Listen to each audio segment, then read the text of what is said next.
நெகட்டிவிட்டியை எப்படி சிம்பிளாக அவாய்ட் பண்ணலாம் அப்படின்னா, அவங்கக்கிட்ட பேசாமல் இருங்க.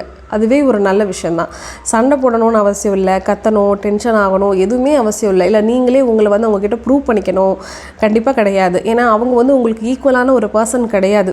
அடுத்தவங்களை ஈஸியாக ஜட்ஜ் பண்ணி பேசுகிறவங்க ரொம்ப நெகட்டிவான ஒரு பீப்புள், புரியுதுங்களா? ஸோ அடுத்தவங்கள ஜட்ஜ் பண்ணி இப்படி இழிவாக பேசக்கூடியவங்ககிட்ட நீங்கள் போய் கஷ்டப்பட்டு பேசியோ, இல்லை நான் வந்து நல்லவங்க தான், நான் இந்த மாதிரி சுச்சுவேஷன் அப்படிங்கிறத நீங்கள் சொல்லணுன்ற அவசியமே உங்களுக்கு கிடையாது.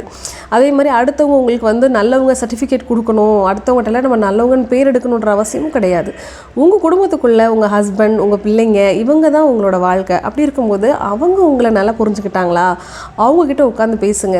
அவங்க உங்களை என்ன கண்ணோட்டத்தில் பார்க்குறாங்க, இல்லை அப்படி நம்ம பிள்ளைங்க நம்மளை தப்பாக புரிஞ்சுக்கிட்டாங்கன்னா, இல்லை நம்ம ஹஸ்பண்ட் புரிஞ்சுக்கிட்டாங்கன்னா நம்ம எக்ஸ்பிளைன் பண்ணலாம். அடுத்தவங்கக்கிட்ட நம்ம எக்ஸ்பிளைன் பண்ணணும் அப்படின்ற அவசியம் கிடையவே கிடையாது.